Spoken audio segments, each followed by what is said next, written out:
Okay, let's go ahead. We should be done with our annotations. I'm sorry, let's look at what I wrote. I wrote, Jack finally made the princess laugh, so Jack and the princess got married.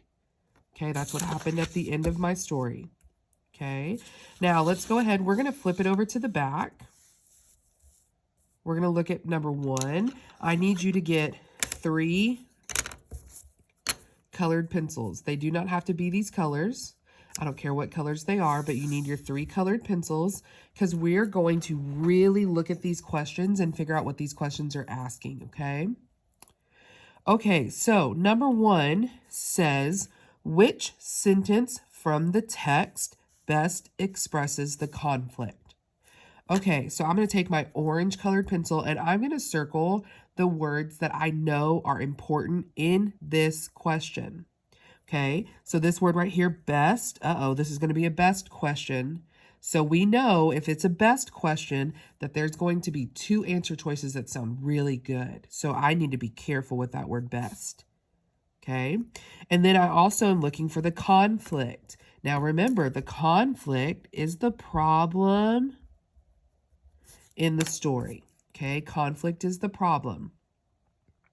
Okay, so now let's take our next colored pencil and let's box some words that we don't know. We may not know that word conflict, so I'm going to put a box around it as well. I already told you what it means, the problem. And we may not know what this word right here, expresses. Okay, expresses just means which one of these sentences best tells you the conflict. Okay, so now let's get our next colored pencil and let's underline what they are asking us. So we need to find a sentence, which it's going to be one of these 4 sentences right here. Which one of those sentences from the text best expresses the conflict? So I know in this question, I am looking for the problem. I'm looking for that problem in the story. Okay, so let's see. A says, once there was a princess who never smiled. That's in paragraph 1. B says, so he declared that she would marry the fellow who could make her smile. That's in paragraph 1 as well. C says, young men streamed to the place. That's in paragraph 2. D says, near the palace lived a kind but clumsy man named Jack. Okay, so I'm looking for the problem. Okay, A, once there was a princess who never smiled. That could be the problem, right? I'm going to put a question mark there. That could be the problem because I know if I go back in my story, the main thing that they were talking about was this princess who never smiled. So that very well could be our problem. Okay, so I'm going to put a question mark there.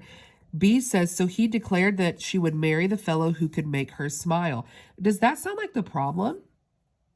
This honestly sounds like maybe it could be a solution, right? Because the